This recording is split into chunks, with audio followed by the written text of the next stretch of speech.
Samajwadi party ने अंतिम दिन मुरादाबाद में अपना प्रत्याशी बदल डाला। कहा जा रहा है कि समाजवादी पार्टी ने जेल में बैठे आजम खान के दबाव में मुरादाबाद से मौजूदा सांसद एसटी हसन का 24 घंटे में ही टिकट काटकर बिजनौर की पूर्व विधायक रुचि वीरा को प्रत्याशी घोषित कर दिया, जबकि एसटी हसन अपना नॉमिनेशन भर चुके थे, चुनाव लड़ने की तैयारी कर रहे थे। समझा जा रहा है कि क्योंकि रुचि वीरा जेल में बैठे आजम खान की करीबी हैं, इसलिए आजम खान ने अखिलेश यादव पर प्रेशर डालकर सिटिंग एमपी का टिकट उस समय काट दिया जब वो नामांकन भर चुके थे।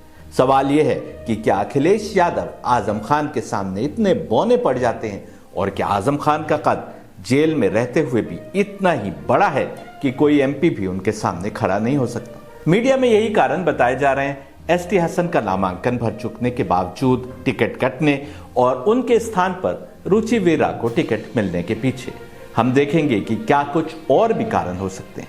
ये समझना जरूरी है कि 2014 में बीजेपी के कैंडिडेट कुंवर सर्वेश कुमार सिंह और राकेश सिंह भले ही अपोजिशन वोट बंटने से चुनाव जीत गए हों, 2019 में मोदी लहर के बावजूद एसटी हसन ने उनको हराया था। जब उत्तर प्रदेश की अधिकांश सीटें मोदी लहर के चलते बीजेपी के खेमे में गई थी, मुरादाबाद उन गिनी चुनी सीटों में बचा रह गया था जहां सपा ने अपना झंडा फहराया था। 2024 में होने वाले लोकसभा चुनाव में भी समाजवादी पार्टी और कांग्रेस गठबंधन के चलते और बीएसपी के छिटक कर कमजोर हो जाने के कारण अधिक चांस दिख रहे हैं कि एसटी हसन बीजेपी की ओर से तीसरी बार टिकट दिए गए कुंवर सर्वेश कुमार सिंह और राकेश सिंह को दोबारा पटकनी दे डालते। लेकिन अंतिम समय में अखिलेश यादव ने फैसला बदलते हुए एसटी हसन के स्थान पर रुचि वीरा को टिकट दे दिया।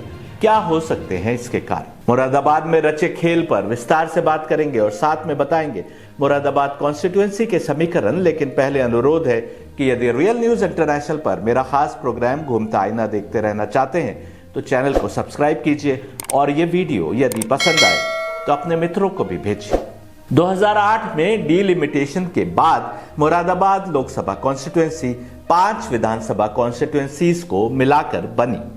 इसमें बिजनौर में आने वाली बरहापुर विधानसभा कॉन्स्टिट्यूएंसी और मुरादाबाद में आने वाली कांठ, ठाकुरद्वार, मुरादाबाद रूरल और मुरादाबाद नगर कॉन्स्टिट्यूएंसीज है। इन 5 में से 2 सीटों पर फिलहाल भारतीय जनता पार्टी और 3 पर समाजवादी पार्टी का कब्जा है। बीजेपी से कुंवर सुशांत सिंह और रितेश कुमार गुप्ता एमएलए हैं, तो समाजवादी पार्टी से कमाल अख्तर, नवाब जान और मोहम्मद नासिर एमएलए हैं। तीनों मुसलमान। यही नहीं, आजादी के बाद से 17 बार हुए लोकसभा चुनाव में 11 बार मुस्लिम कैंडिडेट्स इस कॉन्स्टिट्यूएंसी से जीते। पिछले लोकसभा चुनाव में जीते कैंडिडेट्स के नाम भी सुन लीजिए। 1952 और 1957 में कांग्रेस के राम सरन, 1962 में इंडिपेंडेंट सैयद मुजफ्फर हुसैन, 1967 में भारतीय जनसंघ के ओम प्रकाश त्यागी, 1971 में भारतीय जनसंघ के वीरेंद्र अग्रवाल, 1977 में जनता पार्टी के गुलाम मोहम्मद खान जो 1980 में फिर जनता पार्टी सेक्युलर के टिकट पर जीते, 1984 में कांग्रेस के हाफिज मोहम्मद सिद्दीक, 1989 और 1991 में जनता दल के टिकट पर फिर से गुलाम मोहम्मद खान, 1996 और 1998 में समाजवादी पार्टी के टिकट पर शफीक उर रहमान बर्क, 1999 में अखिल भारतीय लोकतांत्रिक पार्टी के टिकट पर चंद्र विजय सिंह, 2004 में समाजवादी पार्टी के टिकट पर तीसरी बार शफीक उर रहमान बर्क जिनका हाल में देहांत हुआ है, और 2009 में कांग्रेस के टिकट पर मोहम्मद अजहरुद्दीन, 2014 में पहली बार बीजेपी के कुंवर सर्वेश सिंह और 2019 में समाजवादी पार्टी के टिकट पर एसटी हसन। अब 2024 बीजेपी के कुंवर सर्वेश कुमार सिंह और समाजवादी पार्टी की रुचि वीरा के बीच कड़ी टक्कर होने की संभावना है। 17 बार में 11 मुस्लिम कैंडिडेट इस सीट से जीत पाए तो इसलिए क्योंकि इस चुनावी क्षेत्र में आने वाले 19.5 लाख वोटर्स में से करीब 49% मुस्लिम वोटर्स हैं। यही कारण है कि बीजेपी छोड़ अधिकांश पार्टियां यहां से मुस्लिम कैंडिडेट खड़ी करती आई है। 2024 में देख लीजिए, यदि रुचि वीरा को टिकट न मिला होता और एसटी हसन लड़े होते तो बीजेपी के कुंवर सर्वेश कुमार सिंह के अतिरिक्त जो कैंडिडेट्स हैं उनमें एआईएमआईएम के वाकी रशीद और बीएसपी के इरफान सैफी कैंडिडेट है। बीजेपी का मुख्य चुनावी दांव यह रहता है कि अपोजिशन के वोट को यानी मुस्लिम वोट को बांट दे ताकि उनका कैंडिडेट आसानी से जीत सके। परंतु इस बार नहीं लग रहा कि एआईएमआईएम और बीएसपी के मुस्लिम प्रत्याशी अधिक वोट प्राप्त कर सकेंगे, क्योंकि बीजेपी को ना पड़ने वाला वोट अधिक संख्या में समाजवादी पार्टी और कांग्रेस गठबंधन को ही पड़ने जा रहा है। अंत में कौन जीतेगा ये तो नहीं कहा जा सकता, लेकिन ये साफ है कि बीजेपी को न पड़ने वाले वोट का बंटवारा कम होता नजर आ रहा है। ये बात आजम खान भी जानते थे कि बीजेपी के विपरीत वोट का बंटवारा न हो तो जीत के चांसेस ज्यादा है। क्या इसलिए आजम खान ने अखिलेश यादव पर रोब और दबदबा जमाते हुए अंतिम समय में एसटी हसन के स्थान पर रुचि वीरा को टिकट दिलाने का प्रेशर डाला? वोट कैसे बढ़ता है या बांटा जाता है, इसका एक उदाहरण आपको दिखा देते। क्या कोई कैंडिडेट कभी कहता है कि मेरे जीतने का चांस कम है? कमजोर से कमजोर कैंडिडेट भी यही ढिंडोरा पीटता है कि तमाम वोट तो उसको ही पड़ रहे हैं। 2019 के लोकसभा चुनाव से पूर्व मुरादाबाद से ही बीजेपी कैंडिडेट कुंवर सर्वेश कुमार सिंह, जो कि एक प्रबल उम्मीदवार थे, मीडिया में बयान दे रहे हैं कि उनकी जीत के चांसेस कम हैं। देखिए क्यों कहा ऐसा, आगे जो कुछ कहा उससे आपको खेल समझ आ जाएगा। यहां बता दें कि 2019 के चुनाव में समाजवादी पार्टी और बीएसपी ने मिलकर चुनाव लड़ा था और कांग्रेस अलग थी। इस इंटरव्यू में कुंवर सर्वेश कुमार सिंह कह रहे हैं कि क्योंकि मुस्लिम वोट में बंटवारा नहीं हुआ और इलेक्शन कांग्रेस वर्सेस बीजेपी हो गया है, इसलिए उनका जीत पाना कठिन है। 2019 में बीएसपी समाजवादी पार्टी गठबंधन के उम्मीदवार थे एसटी हसन और कांग्रेस की ओर से लड़ रहे थे इमरान प्रतापगढ़ी।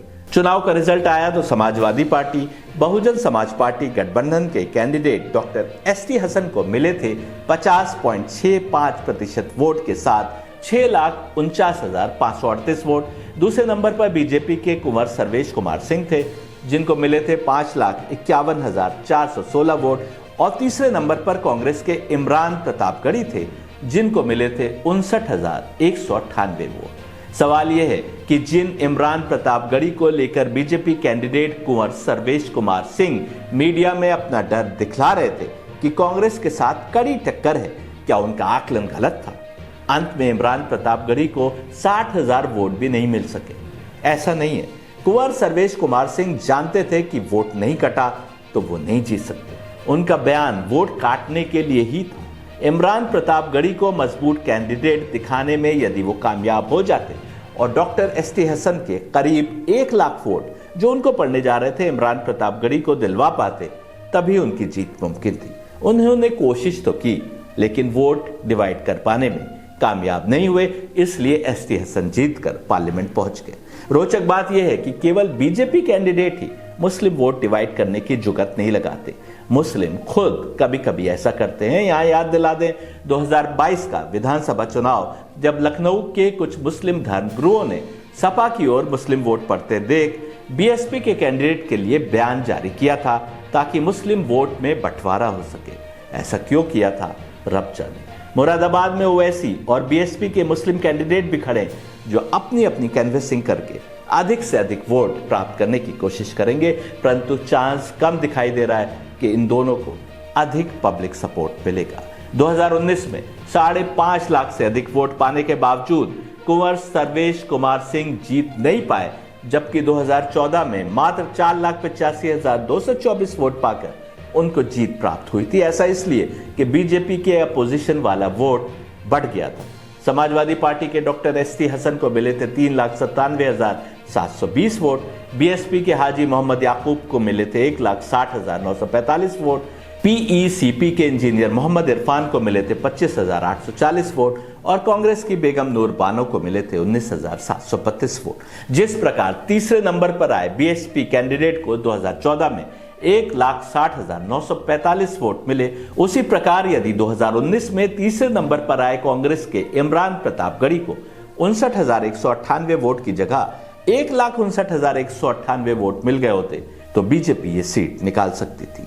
वोट का बंटवारा अधिक हो तब तो 3 लाख वोट पाकर भी कोई कैंडिडेट सीट निकाल सकता है, जैसे 2009 में भारतीय टीम के कप्तान रहे मोहम्मद अजहरुद्दीन ने मात्र 3,01,283 वोट पाकर ये सीट जीती थी।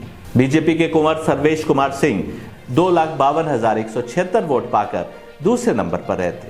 बीएसपी के राजीव चन्ना 1,47,594 वोट के साथ तीसरे नंबर पर और समाजवादी पार्टी के मोहम्मद रिजवान मात्र 27,982 वोट पाकर चौथे नंबर पर रहे थे। जैसा हमने बताया, इस बार वोट मुख्यतः 2 ही खेमों में पड़ने की उम्मीद है। इसलिए जीतने वाले कैंडिडेट को 6-6.5 लाख वोट तो लेने ही होंगे।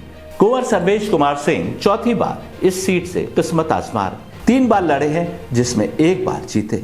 वो मुरादाबाद से जीतने वाले पहले बीजेपी कैंडिडेट हैं। इससे पहले वो बीजेपी के टिकट पर ठाकुर द्वारा असेंबली सीट से 5 बार एमएलए रह चुके, लेकिन वोट नहीं बटा तो उनके लिए मुश्किलें खड़ी होने जा रही हैं।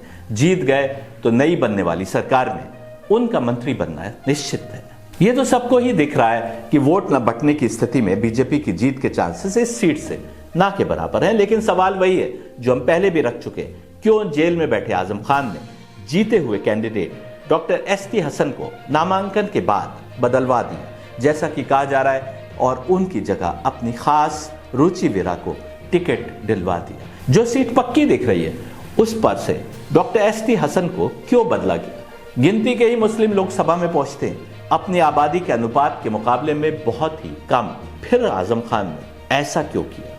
हमने आजम खान को पहचानने वाले कुछ लोगों से बात की तो उनका कहना था कि आजम खान सपा के सबसे बड़े मुस्लिम चेहरे के रूप में इसलिए ही बने रहे क्योंकि उन्होंने किसी और चेहरे को उभरने ही नहीं दिया।